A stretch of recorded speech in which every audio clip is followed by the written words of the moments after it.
আমরা ঘরে বসে অনেকেই অনেক ধরনের কাজ করে থাকি।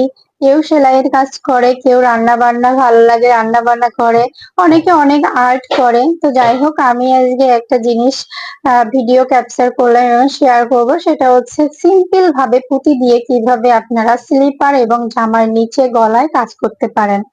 জাস্ট 3টা পুঁতি দিয়ে একটা সিম্পল স্ট্যান্ডার্ড ডিজাইন করে ফেলতে পারবেন। ভিডিওটা সম্পূর্ণ দেখবেন এবং অবশ্যই আপনার উপকারে আসবে।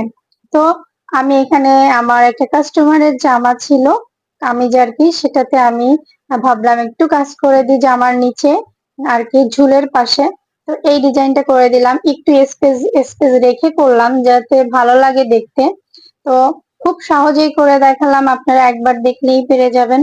সবাই আমার পেজটাকে ফলো করে দেবেন এবং ভালো ভালো কমেন্ট করবেন। এই ডিজাইনটা কিন্তু আপনারা সব ধরনের জামাই করতে পারবেন, গলার এবং